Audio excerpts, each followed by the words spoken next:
yesterday when I posted the poll to see what you guys wanted to talk about on our little chit chat tonight, 2/3 of you guys voted for best iPhone camera settings. So it's funny how some of the things that are the worst things to happen to us are the best things to happen to us. I was rocking with this iPhone 11. I got it in 2019.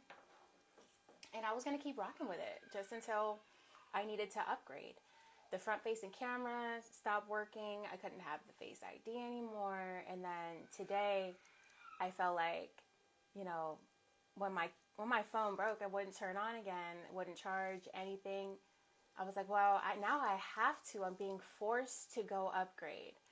And it's amazing because although I just got this iPhone out the box, I can already tell the camera is blowing my old camera out of the water. I got, let's see if it says. This is the iPhone 13 Max Pro. So I usually get the Pro iPhone. I need lots of storage. I take a lot of videos, behind the scenes, family, all kinds of stuff. And this is the first time I'm upgrading to the Max. I usually don't like a really, really large phone, but I am using my phone kind of like a laptop, like a computer. I'm editing video, I'm creating custom graphics, I'm doing animation. I'm doing so much on my phone these days. I really feel like the larger screen is going to be helpful. So I want to get into the best iPhone settings for video that you're going to be posting online. So I think the best settings on your iPhone are 4K 24p. So what that means is we have our aspect ratio, which is 16:9, which is the vertical, or would it be 9:16? And 4K means that there's going to be about 4,000 pixels. And then the frame rate is 24. The reason why I choose to go for and shoot with 24 frames per second is because I think it has the most film-like quality. So I don't really recommend a lot of books when it comes to editing, but this is the only book that I recommend. You guys can see that. It's called In the Blink of an Eye, and it is by Walter Murch. And it's not necessarily a how-to manual on editing. It's more of a philosophical theory on the why in the editing. And in this book, you'll understand why 24 frames per second was chosen by the film industry. And it's because every frame being replayed at 24 frames per second, that's giving us a smooth sense of motion. Any less than 24 frames per second, and it's not going to feel natural to us, to the human eye. So it has more to do with what's going on in your brain, behind your eyes, than anything else. But 24 frames per second is going to give you that cinema look.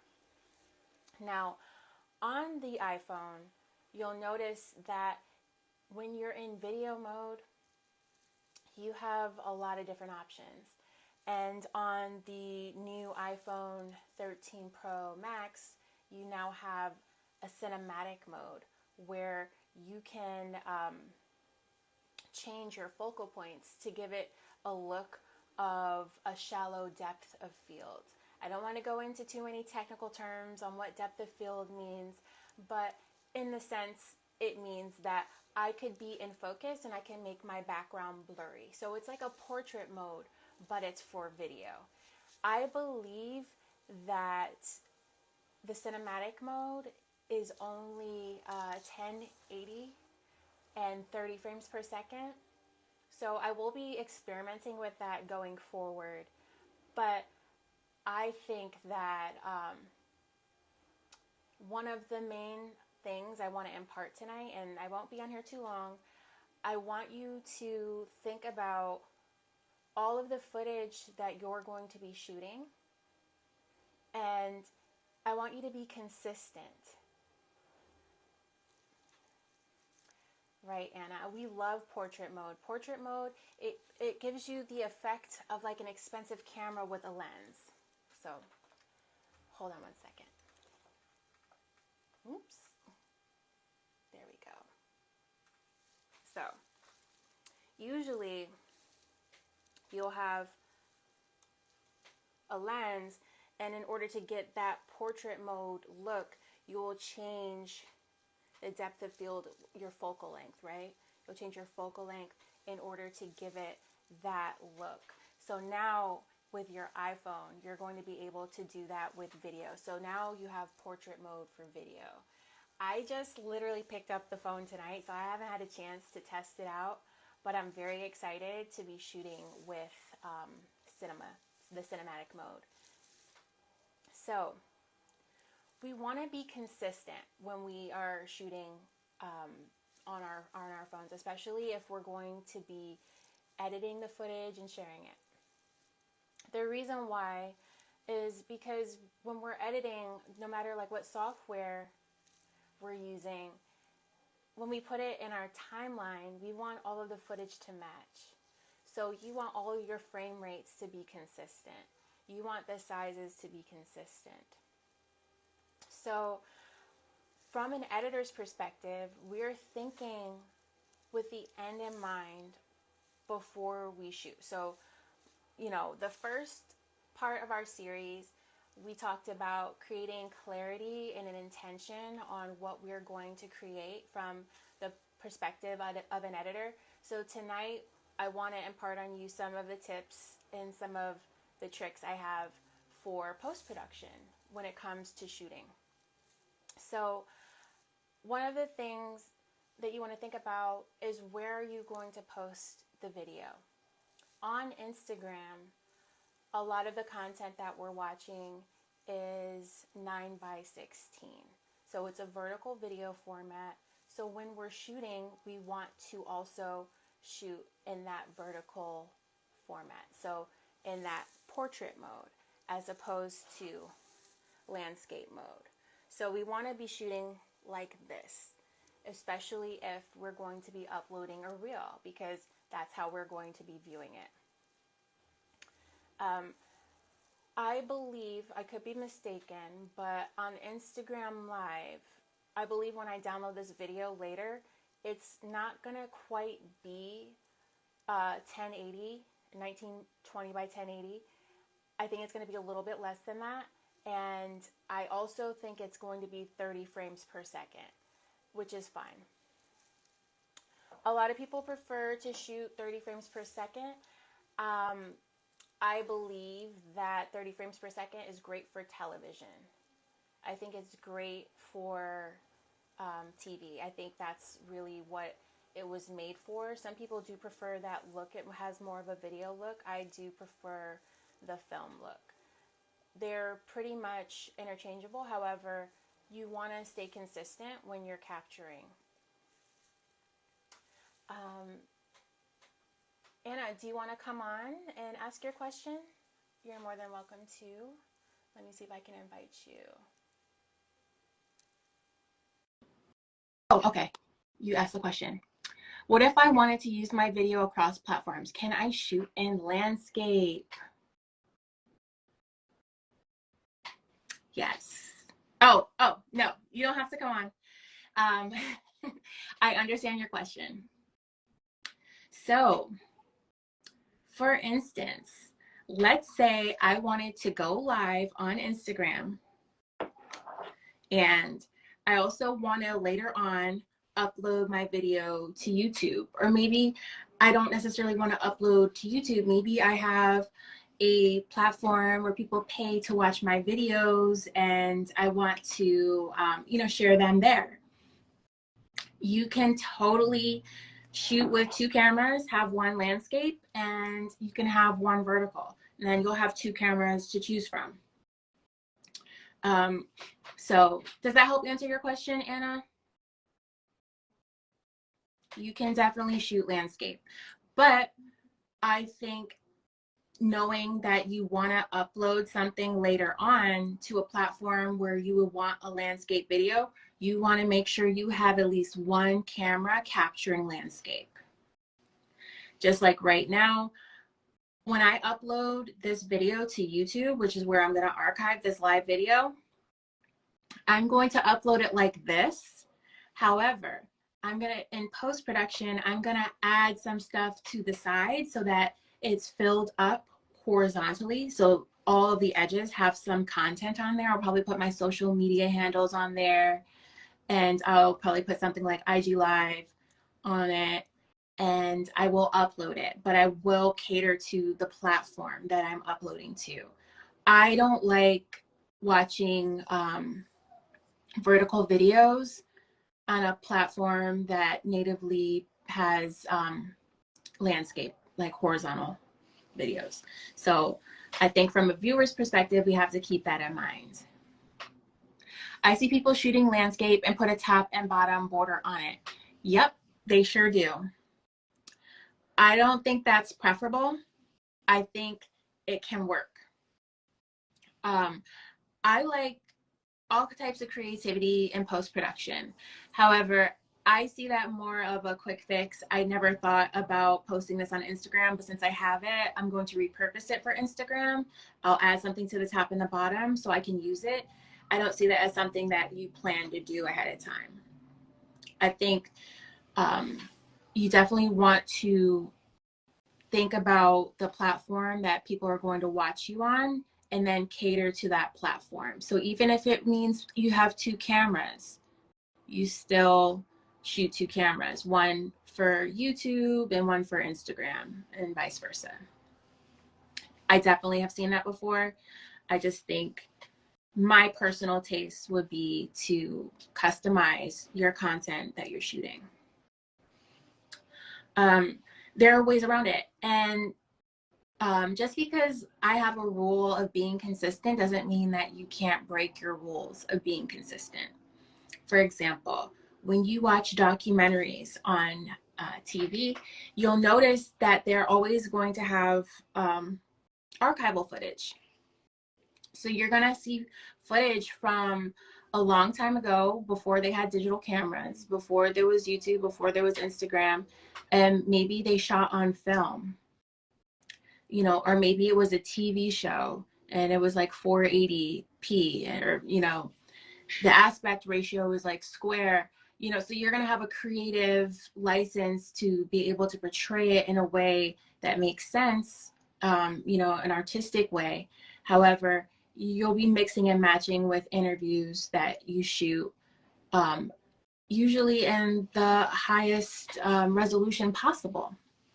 Resolution is referring to like 4K. And one of the reasons why with the iPhone I like shooting in 4K is because although I'm uploading to a platform like Instagram that is just HD, which is like 1080, 1920 by 1080, in post-production, I can zoom in and I can reframe without losing any resolution. So what that will give you is the power and the freedom to cut how you want to cut, and without having to resort to a jump cut, you can zoom in and change the shot. So right now I would call this a medium shot, but later on, if I was shooting this in 4K, I could zoom in to a close-up and I wouldn't lose anything, resolution speaking.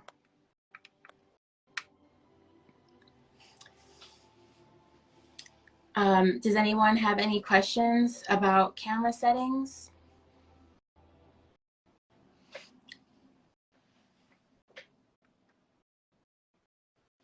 Wow. So there are lots of settings on the iPhone. Oh, you didn't know you could zoom in on live? Oh yeah, zoom in. We're getting very close, and you zoom right back out. And you can also obviously change the camera to point in the rear facing mode, which I will not do right now. But yes, very awesome. There's some other settings on the iPhone that you can use. However, I wouldn't necessarily choose to shoot with them. So, for example, you can shoot up to, I believe, 120 frames per second. Now, when you play it back, it's going to be slow motion. Now, everything doesn't require a slow motion shot, but since I'm looking very glamorous today, maybe I'll do something later where I do like a little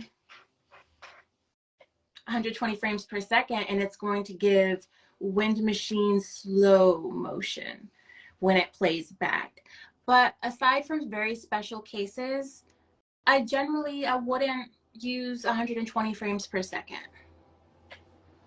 Another case where I might want to use 120 frames per second is like, yeah, Hollywood slow motion with the hair, or dancing, or sports, or something where you want it to play back and it's going to be dramatic. So in that case, you know, you did your shot list, you know, you have a shot where, oh, we could get the Hollywood slow motion. You can put a note to yourself, let's shoot that 120 frames per second. And you know ahead of time that when you pick up that camera and you get to that shot, change your camera settings. And then when you go back to the next shot, you change it right back. So I'm very excited to try out the cinematic mode in the new iPhone 13 Pro Max. And I'm going to be uploading some tests so you guys can see what it does. I used to previously own lenses that I could put on my iPhone, and it would give you a cinematic look. It would give you a look where you'd have a shallow depth of field. And again, depth of field just refers to how far away the object that you're focusing on is. A very shallow depth of field would mean that I'm in focus, but my background is not in focus. And that looks, you know, expensive. And so we like the way that looks. However, not everyone has lenses or always wants to pull lenses out when the moment strikes you that you want to shoot. So I'm really excited about the cinematic mode. The one thing I am disappointed in is that cinematic mode, I believe it's only 30 frames per second. Again, I really like the look of a 24 frames per second moment. However, most people are not going to be able to tell the difference. Can you mix and match frame rates in post-production? Most of the times you can. It really depends on the editing software that you're using. But just to keep things looking the same, I would try to stay consistent unless you're going for a certain look. The rules can always be broken. However, you should know what the rules are, so when you break them, you're smart about how you're breaking them. So today we covered frame rates, we covered aspect ratio, and we covered depth of field, and we covered resolution. All of these factors will determine what your footage looks like, and they're things that you can control in your iPhone camera settings. And the more that you plan ahead, the more control you have over your look, and the smoother your post-production experience is going to go. There were a couple people who wanted to do an editing Q&A. I think I'll save that for the next live, unless anyone has any questions you think I could answer. But if you guys have any questions, I'd be happy to answer them. You can ask questions about shooting on mobile or editing. I want to give a very special shout out to the Eat Yourself Sexy tribe, especially those who participated in our Reels challenge, where we picked a song and we decided to do a recap video. and we, less than a minute, we recapped our experiences. And I thought it was such a huge success. I loved watching everyone's videos, and even though we had the same creative brief, everyone's video was different and everyone's video was special and showcased them. I would love to do more Instagram reel challenges where we have a creative brief and we pick a song, we pick a topic, and we just see how everyone, takes it. You said your mind is blank. What is the name of the program that I use to edit? Okay, so I use a professional program to edit. It's made by a company called Adobe. It's called Adobe Premiere. They have a mobile version of that software. It's called Premiere Rush. You can download this in the App Store. So that is what I use to edit. I don't know how much it costs, but I am already a subscriber. That reel had me stumped for a minute. I know. But how does it feel to finally have posted something? How does it feel to like have a vision and, think about it and then put it out into the world? And we did it as a mass, like as a community of several, people. When we first looked at that sound, I think maybe 90 videos existed using that sound. And then now there's at least 105.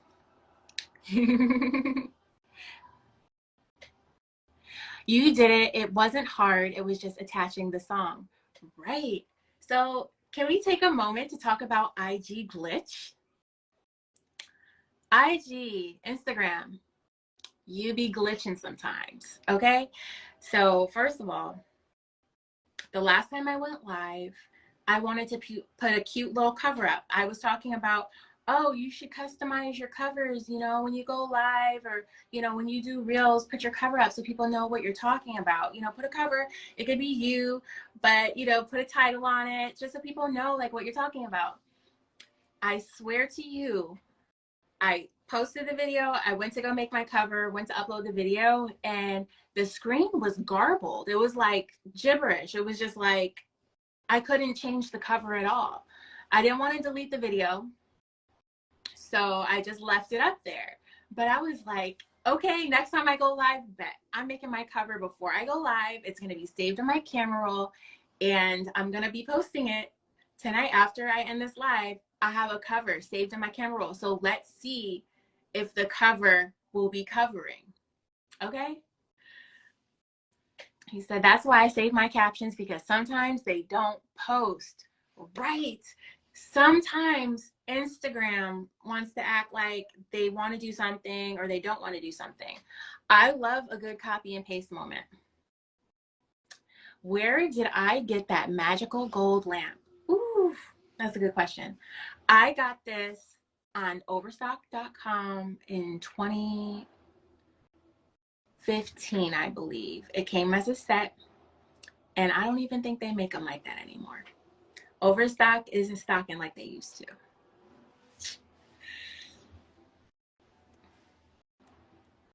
Instagram trying to be cute. Exactly.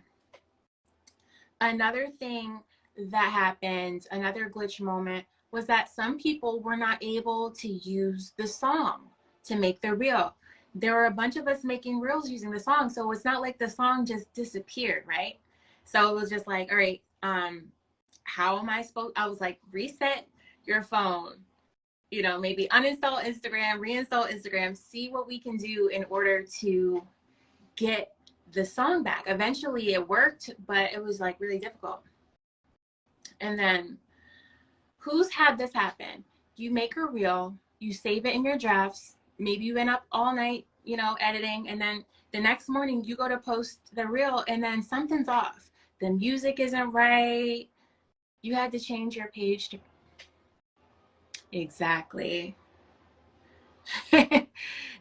Exactly. And it's just like the technology shouldn't be glitching in that way. Like I thought, technology is supposed to be working, There, it's just zeros and ones, right? But no, sometimes there is a glitch. And I think some of the best practices are developed because of those glitches, because of those things that happen. So, one of the things that we should start doing is when you make a reel and you don't necessarily want to post it immediately, you want to save it to your drafts, download it and save it to your camera roll as well. So that the next day, if your video, something is wrong with it, you don't have to re-edit it. You can just upload the finished video and then you're good to go. I will upload a reel in less than a minute. I have everything ready, good to go, saved on my camera roll. I might even make it.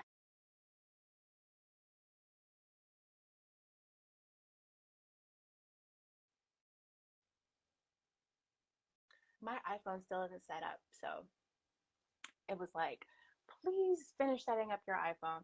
Um, but yeah, where were we? Oh, we were talking about the IG glitch. Yeah. So we should be saving our finished reels to our camera roll if possible instead of just our drafts. Draft is fine, but how would you feel if when you were ready to post, it was a totally different reel? What if your titles were missing? What if the music was off by a couple frames? You know, like you don't know. So I would say you definitely want to save it to your camera roll. I've had issues with my custom covers disappearing. So, what I found with IG is that if I posted a reel and I didn't upload a cover at the moment that I posted, sometimes the reel will revert back to the first cover, the original cover of the original time of posting. So, I might have to go back periodically and change my cover. You're still heartbroken over not saving your reel. Them drafts was not drafting. Exactly. And it's like when you edit just kind of on the spot, flowing, and you didn't really have a shot list, or you didn't have a storyboard, or you didn't have a plan, you can never recreate that. You just can't, because it was just all kind of going with it. And you try to recreate that and you just can't. So that's another reason why it's smart to plan your shots, even if it's footage that you already have and you're repurposing. Because that way, if your IG Reels app, if it crashes, you can somehow redo it. Now, crashing is not something that's unique to Instagram. I've worked with Adobe Premiere for years. I've worked with Avid, which is another professional software used predominantly in the television industry, that crashes all the time. And it's just a lot of these softwares are very buggy. They're just building it and putting it out. And, that's why they're always having updates to fix old problems. It's not just new features. A lot of times, so many things happened, it's crashing, they find a way to fix it, and then they update your software. So, um, you know, always try to make sure you're on the latest version of Instagram. I find it to be less buggy when I'm on the latest version of a software. Sometimes you update your iOS, your operating system for your iPhone, and you're not using the latest version of Instagram, and some things just aren't going to work the right way. So, especially when you update your iOS, also check for updates for your apps because it will definitely affect performance. Yeah. Let me see if there's any other questions you guys have. Boo, boo, boo.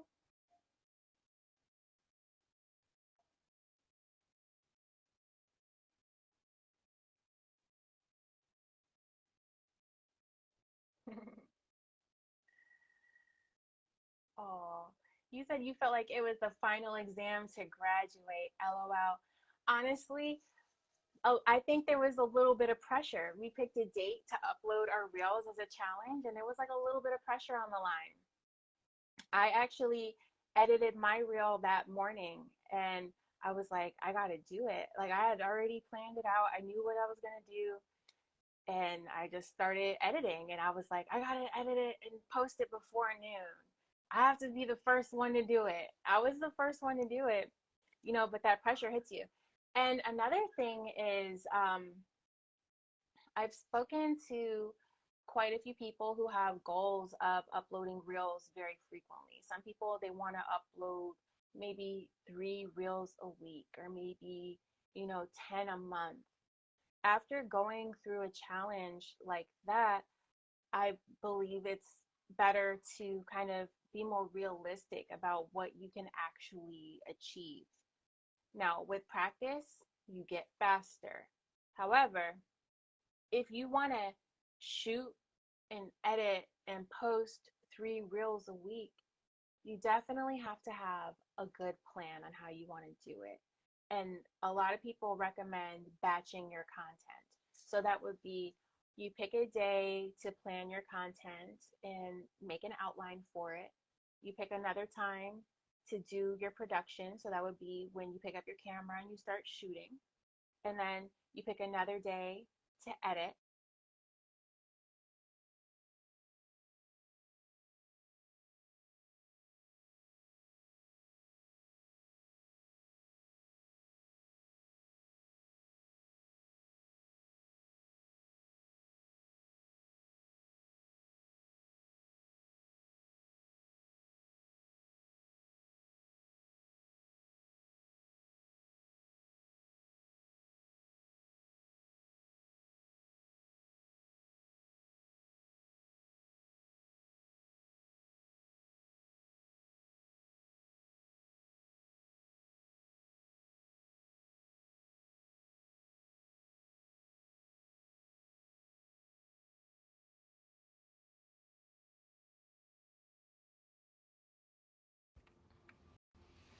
Is the sound back? You guys have sound now?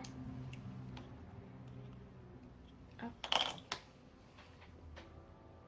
Who wants to come in? Who wants to come in? Let's see.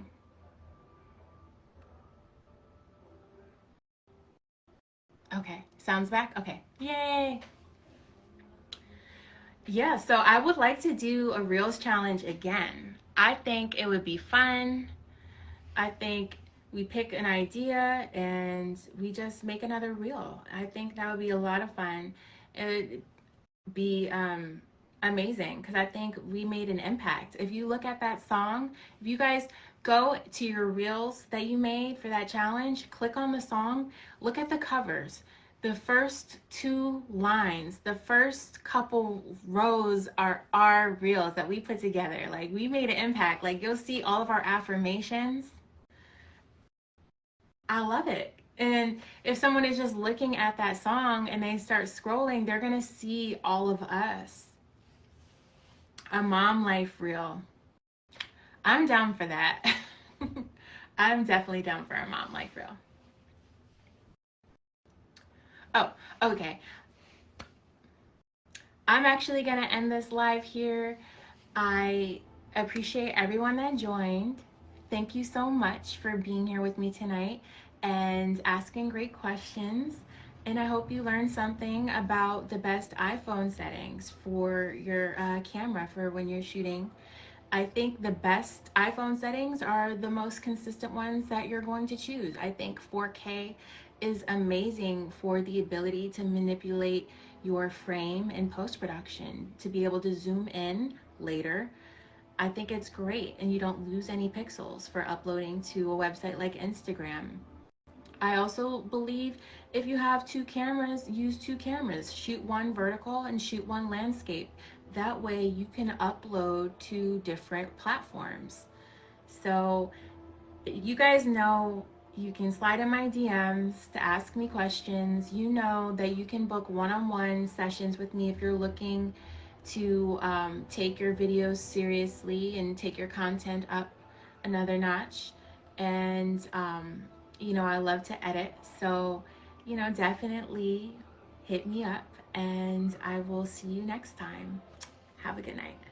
Bye. Thank you.